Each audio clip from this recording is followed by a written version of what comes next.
ہمارے بہت ہی محترم آدرنیہ مہمانان کرام اور ساتھیوں اور طلباء عزیز، ہمارے لیے بہت خوشی کا اور ایک طرح سے عید کا دن ہے کہ اس اتہاسک بستی اور تاریخی بستی پھلت میں اس کا ایک بہت بڑا اتہاس ہے، بہت ہی خصوصاً اس دیش کے لیے ایک ایسے محترم مہمان جو دیش سے، انسانیت سے، مانوتا سے ایسا پیار کرنے والے ہیں، جناب ڈاکٹر آنند بھاگوت جی، اور ان کے ساتھ جو رفقا ان کے ساتھ کام کر رہے ہیں اس دیش کو میں محبت کا اور راسوات کا اور حب الوطنی کا اور مل جل کر رہنے کا، اور اس دیش کو آگے کے وکاس کے لیے آگے سے محبت کے ساتھ اس کو بڑھنے کا جو لوگ کام کر رہے ہیں، ہم انتہائی دل کی گہرائی سے ان کا استقبال کرتے ہیں، ان کے قدموں کے نیچے اپنی پلکیں بچھاتے ہیں۔ یقیناً یہ بہت ہمارے لیے خوشی کی بات ہے، بہت ہی خوشی کی بات ہے۔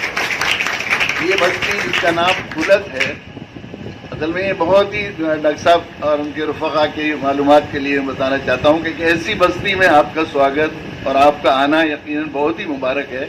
یہ بستی بہت ہی اتہاسک بستی ہے۔ اس کا اتہاس یہ ہے کہ اب سے جو ہے 862 ہجری تقریباً 1450 عیسوی کے قریب میں یہاں پر ببول کیکر کے درخت ہوا کرتے تھے جنگل، تو سکندر لودھی جو بادشاہ تھے، ان کے پیر استاد اور گرو جو تھے حضرت قاضی یوسف ناصحی، وہ وہاں سے وہ جو ہے پوری عدالت وغیرہ ان کے نظام عدل کو اور قضا قاضی کے اس کو دیکھا کرتے تھے۔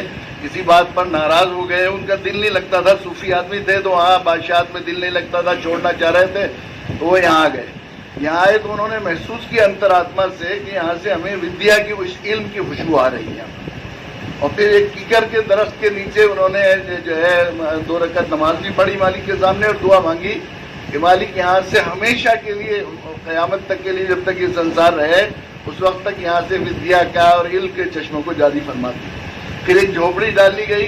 بعد میں بادشاہ سکندر لودھی کو جب معلوم ہوا تو وہ جو ہے آئے یہاں پر معافی مانگنے کے لیے کہ آپ کس بات پر ناراض ہو گئے، وہ بات غلط فہمی کی وجہ سے تھی۔ انہوں نے کہا اب تو ہمیں معاف تو کر دیا ہے لیکن ہم یہیں رہیں گے۔ جب سے جو پڑھنا پڑھانے کا سلسلہ شروع ہوا یہ آج تک چلتا ہے، اس لیے ہندوستان کا سب سے پرانا مدرسہ ہے یہ، علم پر کے اس پر شروع ہوا۔ پھر دوسری سب سے بڑی بات یہ ہے کہ 1857 سے بھارت کی جو ہے وہ جنگ آزادی کی تاریخ بنائی جاتی ہے، حالانکہ صحیح یہ نہیں ہے، فیکٹ یہ ہے کہ 1808 میں یہیں کے رہنے والے ایک بہت بڑے اسکالر تھے، شاہ ولی اللہ رحمۃ اللہ علیہ، یہاں پر ہوئے ہیں بہت، پوری دنیا میں کہیں بھی جائیں گے تو پھلت کا نام لیں گے تو ان کی وجہ سے پوری دنیا میں پھلت پہچانا جاتا ہے، وہ انٹرنیشنل اسلامی اسکالر ہیں۔ ان کے بیٹے تھے شاہ عبد العزیز صاحب، انہوں نے انگریزوں کے خلاف جہاد کا فتویٰ دیا تھا اکبر آبادی مسجد میں، دہلی میں، وہ سبھاش چندر بوس میں جو ہے میٹرو کے دوران وہ کرتے ہوئے جو مسجد نکلی ہے وہ اکبر آبادی مسجد ہے، کہ یہ جو ہے ہمارے دیش پر غاصب ہیں، ہمیں ان سب کو مل کر یہاں سے نکالنا ضروری ہے، اور ہم لوگ اس میں اگر کوشش کریں گے تو یہ دھارمک یدھ ہوگا، اس لیے کہ اسلام کا قانون یہ ہے کہ دیش کی سیوا کے لیے اور دیش کی حفاظت کے لیے جنگ دی جاتی ہے، وہ جنگ دھارمک یدھ ہے، جہاد ہے، تو انہوں نے جہاد کا فتویٰ دیا۔ اس جہاد کے فتوے سے ناراض ہو کر انگریزوں نے اس مسجد کو دھسوا دیا تھا نیچے، اور شاہ عبد العزیز صاحب کے بات ہونے دیجیے، کوئی بات نہیں، آپ کوئی بات، تو وہ شاہ عبد العزیز صاحب کے پونچے نکلوا دیے تھے، ہاتھ نکلوا دیے تھے، جن سے انہوں نے فتویٰ دیا تھا۔ پھر اس فتوے سے متاثر ہو کر ان کے شاگرد سید احمد شہید رحمۃ اللہ علیہ، انہوں نے پورے دیش کے راجاؤں، بادشاہوں اور ان کو خطوط لکھے نوابوں کو، یہ سامان بیچنے والے ہمارے دیش پر قابض ہو گئے ہیں، ہم سب مل کر ان کو نکالیں، بعد میں ہم دیکھیں گے جیسے راج کریں گے۔ پھر یہاں آئے وہ پھلت، چونکہ ان کے پیر کی بستی تھی، یہاں معلوم ہوا کہ اب یہ آزادی کا سنگرام کرنے والے ہیں، تو پھلت کے لوگوں میں مشورہ ہوا، اور مشورہ ہونے کے بعد یہ طے ہوا کہ ہر گھر سے ایک آدمی جنگ آزادی میں شہید ہوگا۔ جس گھروں میں کئی مرد تھے وہ ہر ایک کہتا تھا ہم جائیں گے، تو وہ کہتے کیا کریں کہ پرچی نکال لیں، قرعہ ڈال لیں، جس کے نام کا قرعہ ڈلتا تھا وہ خوش ہوتا تھا۔ 3 گھروں میں مرد نہیں تھے، عورتیں تھیں، ہمارا گھر کیوں محروم رہے گا دیش میں آزادی کے اس کے سلسلے میں، تو تم کیا کرو گے کہ ہم گھوڑوں کی پٹی کریں گے، دانہ ڈلیں گے، زخمیوں کی مرہم پٹی کریں گے، کھانا بنائیں گے. تو سید صاحب نے ان کو اجازت دے دی. امو بھی جمن نائن اصغر بیگم، اس سب کے سب ہر ایک گھر سے ایک آدمی نے جنگ آزادی میں بلیدان دیا. یہاں پر ہمارے چوتھے دادا حاجی سلیم اللہ صاحب اور ایک جو ہے اصغری بیگم، وہ ان کی بہن ہوا کرتی تھی ودوا، وہ بھی گئیں. یہ گاندھی جی 1929 میں یہاں آئے.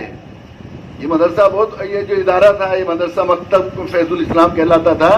تو یہ پورے ضلع میں اس کی ایجوکیشن بہت زیادہ. میں نے پڑھا جب میں 5ویں کلاس تھا تو یہاں کتولی میں پیکیج انٹر کالج ہمارے ضلع کا سب سے معیاری مشن اسکول سمجھا جاتا تھا.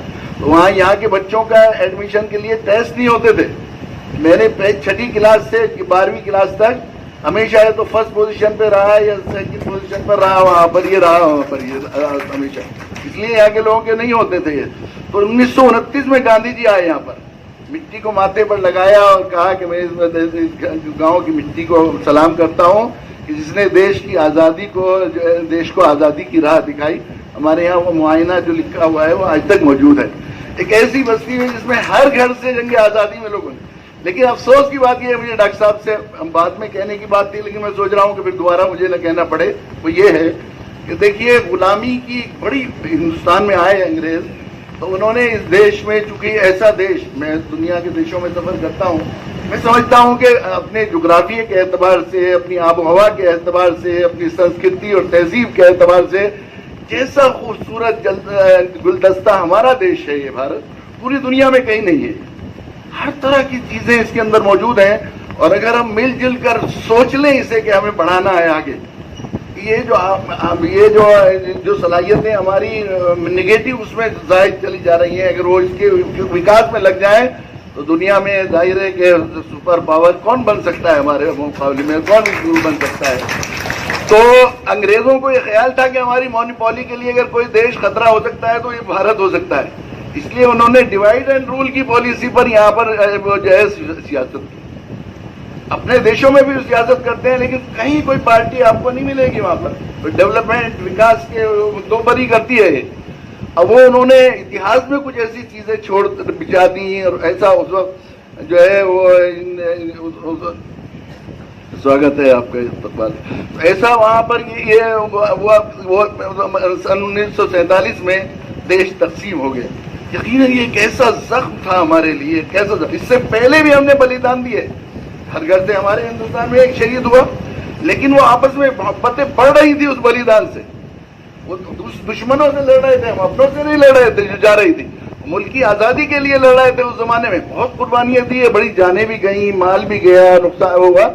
لیکن اس سے پہلے جو کچھ ہوا وہ جو ہے وہ ہم لوگ دوسروں سے لڑ رہے تھے، آپس میں محبتیں بڑھ رہی تھی. میں گیا ہوں کالا پانی بھی، وہاں بھی میں نے وہ بندے دیکھے ہیں جن میں ایک ہندو ایک مسلمان کو ساتھ میں پھانسی دی گئی. ہانسی بھی جانا ہوا میرا. وہ قبر دیکھی ہے میں نے، جو ریولوشن، ہانسی کا ریولوشن چل رہا تھا تو جو مسلمان تھا اس کو تو چتا میں جلا دیا گیا تھا زندہ. ان کے ساتھی، 2 ساتھی تھے، ایک جو ہے جاٹ چودھری تھے، ان کو زندہ دفن کر دیا گیا تھا قبر میں. یہ بھی یہ تھا، وہ محبتیں بڑھ رہی تھی اس زمانے. لیکن تقسیم کے بعد جب یہ ملک بانٹ کر چلے گئے وہ اتنی ہوشیاری کے ساتھ، تو اس کے بعد دل بٹ گئے، سنسکرتی بٹ گئی، تہذیب بٹ گئی، فکر. چونکہ ہم لوگ غلام ملک میں رہے ہیں تو غلامی کا ایک بڑا شاپ یہ ہوتا ہے کہ فکر، ذہنیت، تھنکنگ غلام ہو جاتی ہے. اب یہ ہو رہا ہے کہ وہ سوچ رہے ہیں کہ جس طرح انہوں نے راج کیا ہم بھی ڈیوائڈ اینڈ رول کی پالیسی پر کر سکتے ہیں. حالانکہ سچے نبی حضرت محمد صلی اللہ علیہ وسلم کا ایک کتھن ہے 1400 سال پہلے کہ مجھے ہندوستان کی مٹی سے محبت کی خوشبو آتی ہے. یہ جو حدیث ہوتی ہے اس کو ناپتے ہیں کیسی روایت ہے، اس اتھینٹک کتنی ہے. اس پر بعض لوگوں نے کہا ہے گھڑی ہوئی حدیث ہے. میں نے مدینہ منورہ کے حدیث کے استاد سے اس پر جو ہے معلوم کیا، جو بہت بڑے تھے.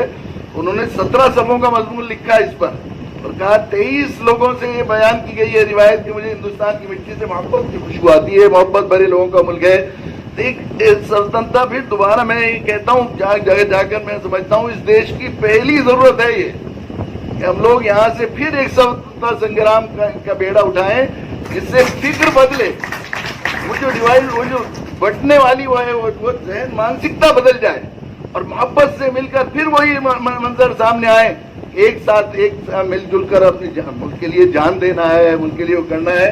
ایسے وقت میں ظاہر ہے کہ یہ 15 اگست ابھی ہمارا یہ آیا ہے،